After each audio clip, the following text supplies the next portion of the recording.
Good evening, sir. Good evening. Please take your seat. Thank You you, need sir. some help? No, sir. Comfortable.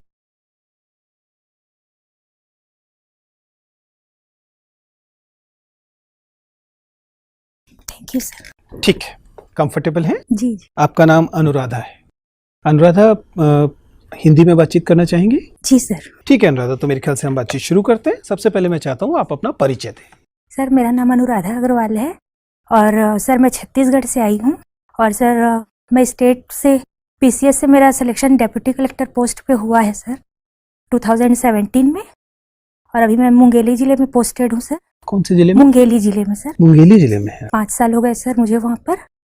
और sir मैंने अपनी पढ़ाई मेरा home district Janjgir Champa है जहाँ से मेरी पूरी पढ़ाई हुई है और 2011 में मेरी शादी हो गई थी सर। डिलीवरी। जी। आप कंफर्टेबल हैं? आपको हाँ। किसी पानी इत्यादि की जरूरत तो नहीं है? नहीं सर। ठीक है, कोई भी जरूरत हो तो प्लीज बता दीजिएगा। नहीं सर, कंफर्टेबल। अनुराधा, आप फिलहाल डिप्टी कलेक्टर हैं। मैं प्रिज्यूम कर रहा हूँ कि अभी आपने छुट्टी ले ली होगी अभी? सर मैं अभी फ्राइडे तक वर्क कर रही थी। उसके बाद उसके बाद क्योंकि मैटरनिटी अभी लीव जी इंटरव्यू भी है और इसके बाद दोनों एक साथ मैटरनिटी लीव ले। तो अनुराधा ये बताइए कि फिलहाल जो 5 साल से आप डिप्टी कलेक्टर हैं, इस दौरान 2 चीजें बताइए। एक तो आपकी क्या चुनौतियां रही हैं और क्या उपलब्धियां रही?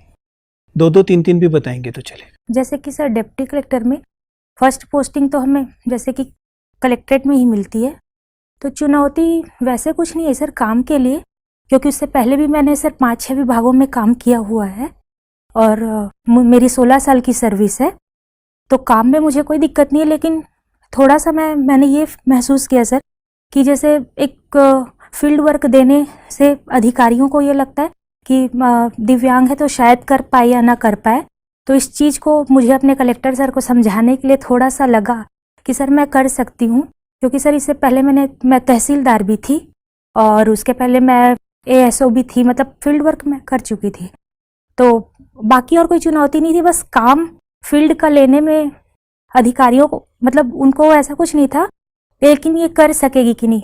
और उपलब्धियां क्या है? उपलब्धि सर, उपलब्धि मैंने एसडीएमशिप की 6 महीने सर, तो उसके सभी दायित्वों को मैंने अच्छे से निभाया। उस समय कोविड काल ठीक चल रहा था सर, तो चाहे वैक्सीनेशन कराना हो या जो हमारे प्रवासी श्रमिक, जैसे हमारे स्टेट में माइग्रेशन बहुत होता है सर, तो उनको लाना, क्वारंटीन सेंटर पे रखना और उनके सभी खाने पीने की व्यवस्था, ये सब मैंने बहुत अच्छे से मैनेज कर लिया था।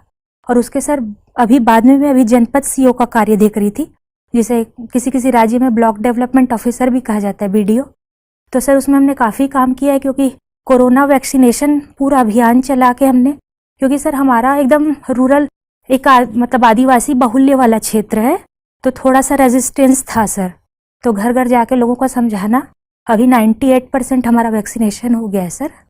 और क्योंकि पूरा डेवलपमेंटल वर्क रहता है हमारा जनपद सीओ में, तो उसमें शासन की जैसे सभी योजनाएं हैं सर, और हमारे राज्य शासन की भी जैसे कि गोधन न्याय योजना, वो सब मैं मानती हूँ कि मैं अच्छे से कर पाई। अनुराधा, आप तो छत्तीसगढ़ से आती हैं और आपने बताया कि कोविड काल में आप फील्ड में थी और आपने इस काम को किया है। कुछ लोगों का मानना ये है कि यूं तो महामारी ने सबको प्रभावित किया है, लेकिन खास तौर से जिस समय बहुत बड़े पैमाने पर लॉकडाउन चल रहे थे और बहुत ज़्यादा खराब स्थिति थी, उस दौरान जिन्हें हम दिव्यांगजन कहते हैं, उनको अतिरिक्त तौर पर परेशानियों का सामना करना पड़ा।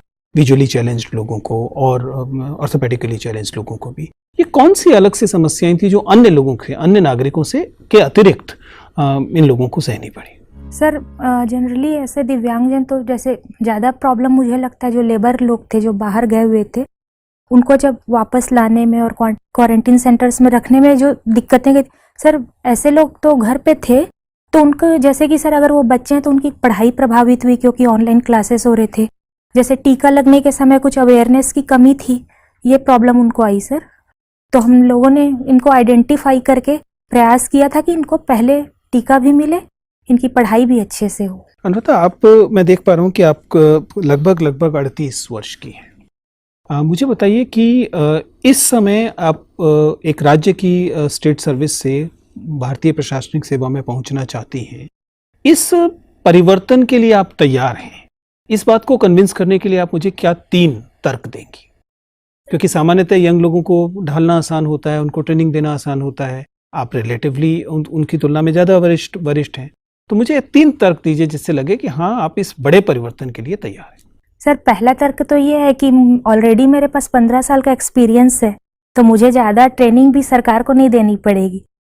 पहला तो यह मेरा अनुभव व्यापक है, कई विभागों में मुझे काम करने का अनुभव है सर। दूसरी बात सर, मैंने अपने इस सर्विस काल में लगभग 10 से 12 डीएम सर के साथ काम किया है, उनके कार्यप्रणाली को देखा है। तो सर मैं अच्छे से जानती हूँ कि मतलब हमें काम कैसे करना चाहिए। तो सर मुझे लगता है कि मैं एक एसेट ही रहूंगी।